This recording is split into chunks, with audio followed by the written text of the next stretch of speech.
शक्ति हमेशा तटस्थ है। गांधी का शरीर कुरूप था जब वे युवा थे, लेकिन जैसे जैसे वे बूढ़े होते गए उनमें एक अभिनव सौंदर्य आया जो बहुत अद्भुत था। वह सौंदर्य शरीर का नहीं था, वह ग्रंथियों के क्षीण होने का था। उसे कम लोग पहचानने और समझे होंगे।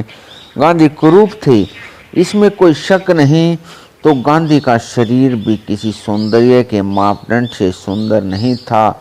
और अगर आप उनके पुराने चित्र देखेंगे तो बचपन उनका कुरूप है, जवानी उनकी कुरूप है, लेकिन जैसे जैसे वे बूढ़े होते हैं वे कुछ सुंदर होते जाते हैं।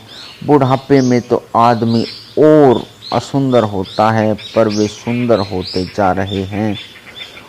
और अगर जीवन का ठीक विकास हो तो जवानी उतनी सुंदर नहीं होती जितना बुढ़ापा होता है, क्योंकि जवानी में बड़े वेग होते हैं, बुढ़ापा बड़ा निरावेग होता है। अगर ठीक से विकास हो तो बुढ़ापा सुंदरतम क्षण है जीवन का, क्योंकि उस वक्त सारे वेग क्षीण हो जाते हैं और सारी ग्रंथियां विलीन होनी चाहिए अगर ठीक विकास हो। इसलिए अगर आप ख्याल रख करेंगे कैसे यह हमारी विकृति इकट्ठी होती है शरीर के वेग की।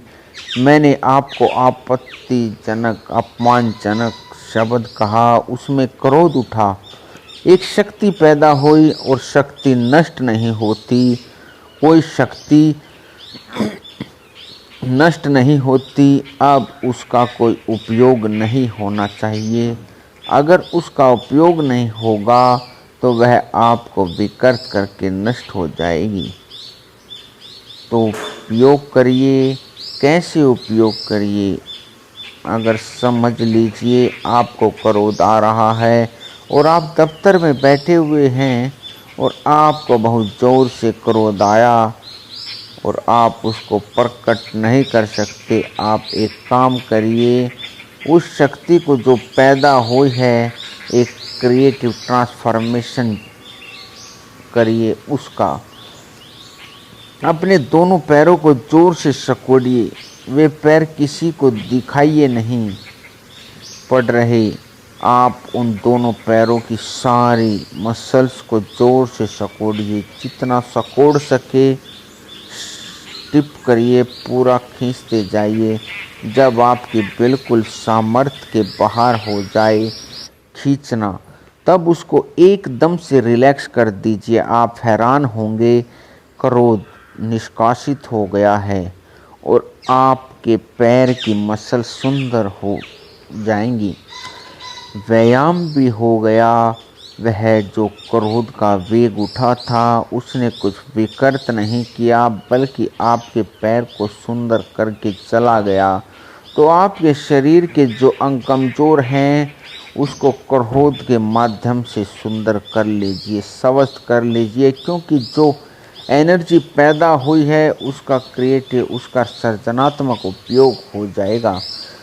अगर आपके हाथ कमज़ोर हैं, आप दोनों हाथों को ज़ोर से खींचिए। वह सारी शक्ति जो क्रोध की पैदा हुई है उन हाथों से लगेगी। अगर आपका पेट कमज़ोर है तो सारी पेट की आंतों को अंदर सकोड़िए और उस क्रोध की शक्ति को भाव में कल्पित करिए कि वह जाकर पेट की सारी नसों को सकोड़ने में व्यय हो रही है। और आप हैरान होंगे, आप 1-2 मिनट बाद पाएंगे कि क्रोध विलीन है और शक्ति उपयुक्त हो गई है, शक्ति का प्रयोग हो गया। शक्ति हमेशा तटस्थ है, यानी क्रोध की जो शक्ति पैदा हो रही है वह बुरी नहीं है। उसका क्रोध की तरह उपयोग हो रहा है, उसका दूसरा उपयोग करिए।